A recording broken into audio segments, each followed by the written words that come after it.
Assalamualaikum warahmatullahi wabarakatuh. Halo semua, kembali lagi di channel Raider Manhwa. Kali ini Mimin akan melanjutkan sebuah komik yang berjudul Raja Assassin Terkuat. Dan apabila kalian masih bingung dengan alur ceritanya, kalian bisa cek deskripsi atau langsung saja menuju playlist yang ada di halaman channel ini untuk memulainya dari part 1. Tanpa basa-basi lebih jauh, mari kita masuk di part 90. Cerita dimulai ketika mereka sedang berlatih seni bela diri. Tiba-tiba saja mereka berdua sangat terkejut ketika mendengar seseorang yang datang menyapa mereka. Ternyata orang itu adalah Iron. Sambil berjalan melewati reruntuhan yang disebabkan oleh pertarungan mereka, Iron berkata, "Kalian berdua telah menunjukkan niat membunuh yang begitu kuat. Jika saja seseorang yang berasal dari aula hukum pidana yang menyaksikan kejadian ini, maka bisa dipastikan kalau kultus kita akan waspada sekali lagi." Setelah meredakan aura demoniknya, Hajin pun berkata, "Apakah kau datang ke tempat ini hanya untuk menghancurkan kesenangan kami?" Kemudian Hajin pun melemparkan pandangannya kepada Goro. Ia berkata, "Wahai Pak Tua, kau memiliki sebuah kekuatan yang sangatlah luar biasa, sampai-sampai aku pun merasakan kalau tanganku akan patah." Goro berkata, "Tetapi sepertinya tubuhku akan hancur bahkan sebelum tanganmu yang patah." Ketika mendengar Hajin yang mengatakan kalau dia terlalu dramatis, Goro kembali berkata, "Apa yang kau maksud? Mulai dari sekarang aku berhenti mengatakan tentang menghormati seseorang yang lebih tua ataupun semacamnya. Aku bahkan tidak tahu sudah berapa kali aku hampir mati meskipun hanya dalam pertarungan yang sesingkat ini." Hajin pun berkata, "Hal itu sangatlah wajar. Sejak dari awal secara naluri aku bertarung hanya untuk membunuhmu. Tetapi yang aku rasakan, entah mengapa kau menahan diri untuk tidak membunuhku." Dengan santainya Goro berkata, "Aku tidak bisa melakukan itu karena aku sama sekali tidak ingin menjadi seorang pengkhianat kultus ini." Mendengar itu, Hajin bergumam, "Meskipun aku memaksanya dan juga memberikan sebuah tekanan, akan tetapi dia sama sekali tidak akan menggunakan seluruh kekuatannya. Entah itu adalah hidup ataupun mati. Namun jika diartikan sebagai takdir, maka itu adalah sebuah kekalahan." Tepat di sampingnya, Iron langsung mengepalkan kedua tangannya untuk memberi salam kepada tuan muda ketiga.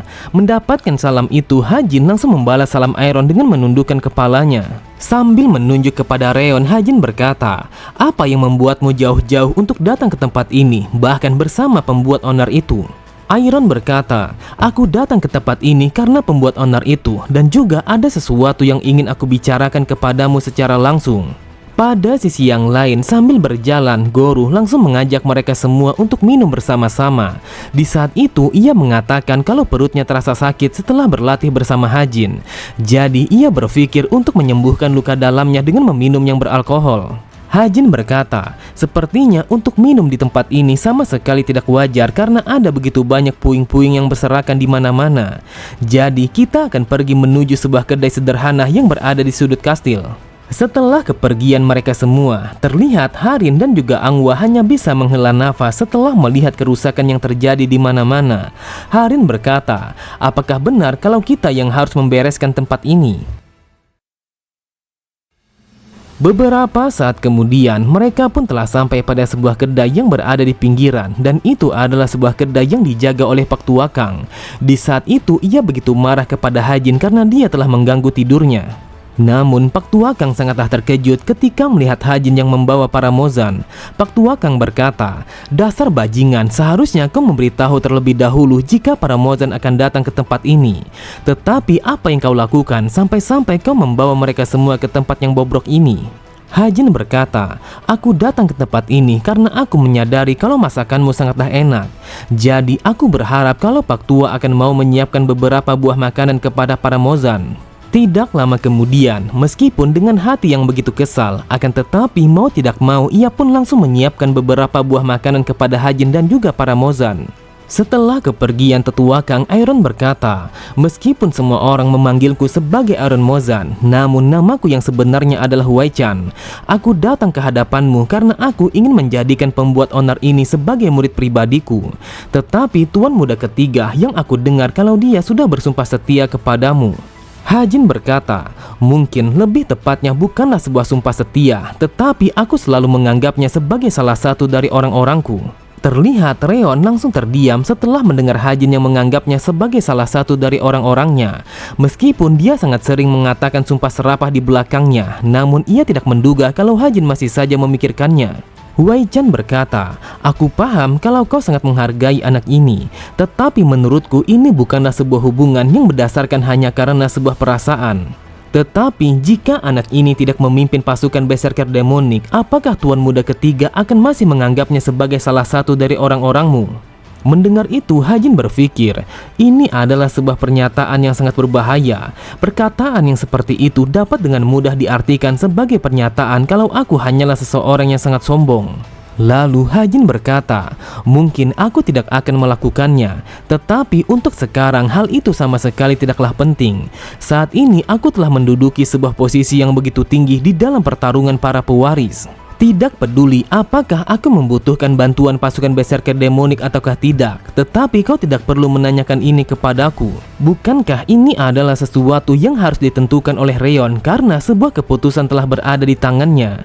Saat ini pertanyaan yang lebih besar adalah mengapa kau datang kepadaku hanya untuk meminta izin?"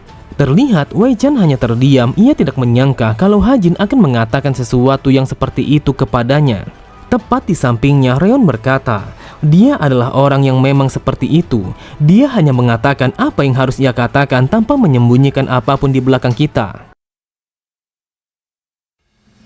Wei Chan berkata, "Wahai Tuan Muda, aku tidak tahu betapa terkejutnya mendengar kata-katamu. Tetapi yang aku dengar kalau kau telah memberikannya sebuah hadiah yang cukup besar." Hajin pun berkata, "Itu hanyalah sebuah kesepakatan. Dia mengatakan kalau mereka akan selalu membantuku jika aku membutuhkannya. Namun, wahai tetua, jika aku pikir-pikir, bukankah akan lebih baik kalau dia menjadi murid pribadimu?" Wei Chan kembali berkata, "Kau boleh memanggilku sebagai Wei Chan ataupun tetua pedang. Tetapi kau tidak perlu merasa terkejut karena kami memang memiliki sebuah marga dari keluarga yang sama. Meskipun kami berasal dari marga yang sama, namun kami berdua memang memiliki sebuah hubungan yang aneh di dalam banyak hal." Sambil menuangkan minumannya, Hajin berkata, "Mana mungkin aku bisa memanggilmu dengan menggunakan nama asli, sedangkan kau adalah salah satu dari 9 Mojan kultus demonik. Jadi apapun yang terjadi, aku harus menghormatimu." Ketika mendengar Wei Chan yang memintanya untuk memanggilnya sebagai tetua pedang, Hajin bergumam. Dia sama sekali tidak ingin dipanggil sebagai sang pahlawan hebat ataupun sebuah nama yang menunjukkan kalau dia adalah tetua demonik. Akan tetapi dia hanya ingin dipanggil sebagai Pak Tua Pedang. Sikapnya yang unik ini benar-benar sangat sesuai dengan watak sang raja demonik. Wei Chan berkata, "Bagaimanapun juga aku harus berbicara kepadamu tentang masalah ini karena dia sudah menganggapmu sebagai tuannya."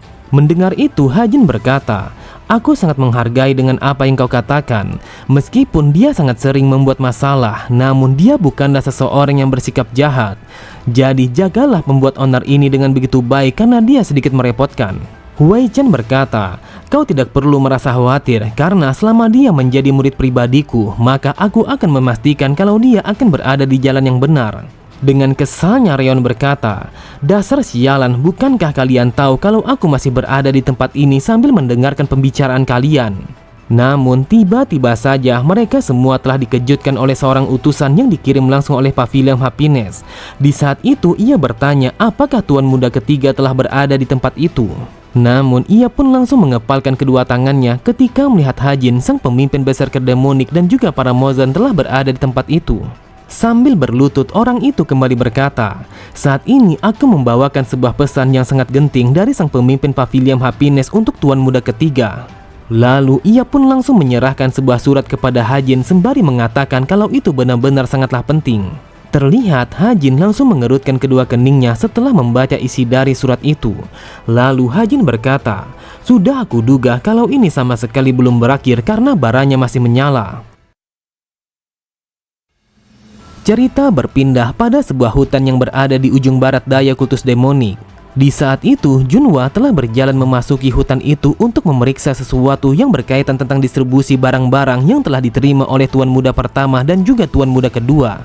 Ternyata itu adalah sebuah kuil untuk memuja Dewa Mara.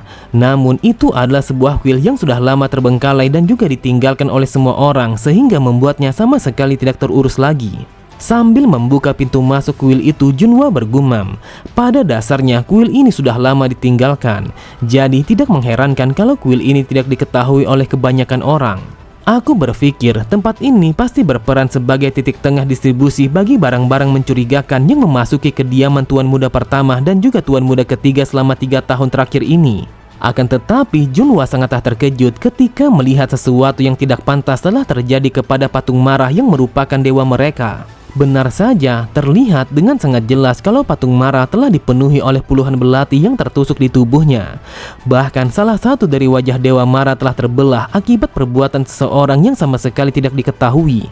Melihat itu, Junhua bergumam, siapa sebenarnya seseorang yang sangat berani melakukan sesuatu yang seperti ini kepada sang dewa mara? Aku percaya kalau ini adalah titik kumpul bagi distribusi barang-barang yang dikirim kepada mereka. Namun aku tidak menyangka kalau mereka akan bertindak senekat ini. Beberapa saat kemudian mereka berempat telah sampai kepada kuil itu. Namun Hajin sangatlah terkejut. Ia berkata, dasar sialan, siapa yang berani menodai patung marah dengan cara yang seperti itu? Dan ini adalah penghinaan yang sama sekali tidak bisa dimaafkan. Junhua berkata, ini adalah salah satu sebuah kuil di masa lalu yang biasanya dikunjungi oleh para pelayan tingkat rendah dan juga para warrior biasa kultus demonik. Tetapi untuk sekarang kuil ini sudah sangat lama ditinggalkan oleh mereka. Hajin berkata, yang aku dengar ada begitu banyak kuil-kuil yang didirikan untuk memuja para dewa pada dataran tengah. Tetapi aku sama sekali tidak mengetahui kalau ada sebuah kuil yang berada di ujung kultus kita. Aku tahu setiap orang akan bebas untuk memilih dewa apa yang akan mereka sembah. Namun aku tidak menyangka kalau ada sebuah kuil yang dibangun di tengah hutan. Junhua, kau mengatakan kalau kau telah menemukan sesuatu yang sangat mencurigakan di antara barang-barang yang dikirim kepada putra pertama dan juga putra kedua. Jadi barang apa yang kau temukan? Saat mendengar Junhua yang mengatakan kalau itu adalah belati, Hajin pun berkata, kalau itu hanyalah sebuah belati, lantas mengapa kau mengatakan kalau itu mencurigakan? Junhua kembali berkata, yang kami tahu kalau putra pertama dan juga putra kedua sama sekali tidak pernah menggunakan sebuah belati di dalam seni bela diri mereka. Bahkan dengan mengingat seni bela diri yang mereka miliki, kepribadian dan juga latar belakang dari keluarga mereka, maka besar kemungkinan kalau mereka sama sekali tidak akan pernah menggunakan sebuah belati. Hajin berkata, sebenarnya sangat sedikit para prajurit yang mampu menggunakan sebuah belati sebagai senjata utamanya. Oleh sebab itu, kebanyakan dari mereka hanya akan menggunakan belati itu sebagai senjata pelengkap. Jika belati itu disediakan hanya untuk pelatihan dan juga persiapan, maka hal ini sama sekali tidak akan mencurigakan. Junhua berkata, bahkan jika ada seseorang yang mampu menggunakan sebuah belati sebagai senjata utamanya, maka menghabiskan 100 belati hanya dalam 1 bulan adalah sesuatu yang sangat berlebihan dan juga mencurigakan. Terlihat Hajin langsung terdiam, matanya berbinar. Ia bergumam, 1 peti berisi 100 belati dan mereka telah menghabiskannya hanya dalam 1 bulan. Lalu Hajin berkata, jika dihitung selama 4 tahun, maka putra kedua telah menerima pasokan belati ini sebanyak 4.800 belati. Tetapi aku masih penasaran kemana perginya semua belati yang jumlahnya sebanyak itu. Junhua berkata, itulah masalahnya. Kami semua telah berusaha untuk mencari tahu kemana mereka menggunakan belati itu. Tetapi jangkauan kekuatan kami untuk mencari tahu sudah pasti ada batasannya. Hajin berkata, wajar saja kalau itu begitu sulit. Meskipun kalian menemukan sebuah jejak dari semua barang yang dikirim kepada mereka, namun untuk mencari tahu lebih lanjut, maka kau harus mengunjungi pavilion militer kultus kita.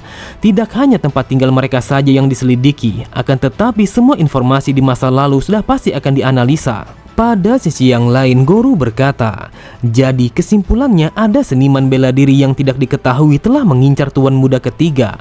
Mereka telah mengumpulkan belati ini pada setiap bulannya kepada Tuan Muda pertama dan juga Tuan Muda kedua ketika mereka sedang bertarung merebutkan posisi sang pewaris. Dan ini adalah sebuah kuil yang mereka gunakan untuk menyimpan belati itu. Apakah mungkin kalau perusakan patung marah adalah salah satu dari perbuatan mereka? Dasar sialan, siapa yang menyangka kalau ada seseorang yang sangat kurang ajar di antara para warrior kultus demonik? Wei Chan berkata, apapun alasannya mereka semua harus ditangkap karena mereka sangat berani mengincar salah satu dari muridnya sang raja. Apakah mereka tidak berpikir kalau ini adalah sebuah kejahatan yang sama sekali tidak bisa dimaafkan? Mendengar itu, Hajin berkata, Ini adalah urusan pribadiku dan aku sama sekali tidak ingin menempatkan kalian berdua di dalam situasi yang berbahaya. Guru kembali berkata, kami berdua melakukan ini bukan hanya untuk dirimu, tetapi kami melakukannya untuk martabat dan juga menjaga hierarki di dalam kultus demonik.